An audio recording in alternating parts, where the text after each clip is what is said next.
Masih ingat peristiwa yang dialami almarhum Egy Pramedia Chandra, santri pondok pesantren di Desa Bandarjaya, Kecamatan Tramangjaya, Kabupaten Mukomuko pada pertengahan November 2020 lalu.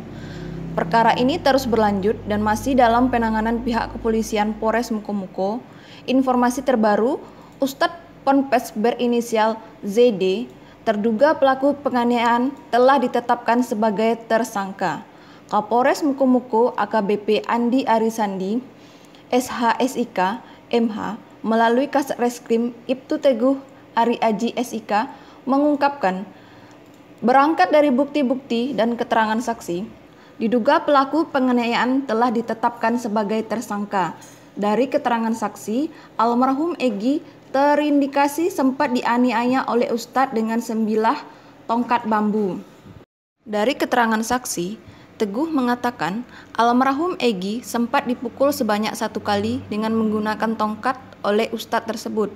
Namun, dari hasil visum yang dikeluarkan oleh ahli kesehatan, almarhum Egy mengalami luka lebam di beberapa bagian tubuh, di antaranya pada bagian pinggang, paha, dan kaki tulang kering. Hanya sebatas menginformasikan kepada rekan-rekan bahwa saya tersangka ataupun pelaku sudah kita tetapkan sebagai tersangka dengan pasal 80 ayat 1, di mana yang bersangkutan memang diancam maksimal 4 tahun.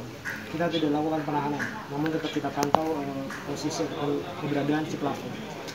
Tapi yang bersangkutan ataupun korban memang setelah mengalami luka ataupun selama mengalami kekerasan, tidak selang lama beliau almarhum meninggal korban. Namun setelah kita dalami dari keterangan saksi dokter, bahwasanya meninggalnya korban itu tidak diakibatkan oleh akibat kekerasan tersebut, tapi karena salah satu penyakit yang diderita oleh korban.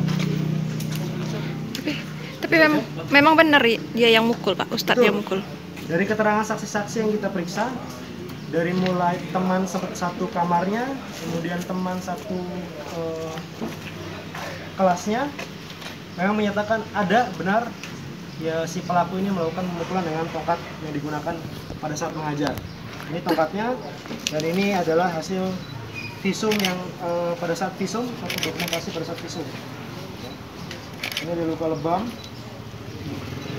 ini di bagian kaki atau paha bagian bawah, dan ini di bagian pinggul belakang.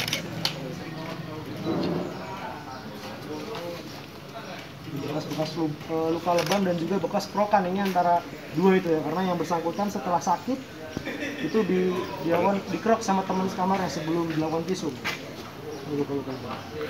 Keterangan dari tersangka sendiri apa penyebab melakukan pemukulan, Pak? Keterangan tersangka menyebutkan bahwasannya beliau ataupun si tersangka ini dalam melakukan pengajaran menggunakan alat ini untuk melakukan teguran atau tindakan peneguran kepada siswa atau muridnya, santrinya. Ya. Sampai berapa kali dia mukul, Pak? Sampai ke... Untuk keterangan yang kita dapat dari teman korban dan pada saat korban waktu itu masih hidup, keterangan korban mengaku sekali dipukul pada saat yang bersangkutan tidak melakukan sholat asar. Jadi yang bersangkutan dipukul oleh pelaku.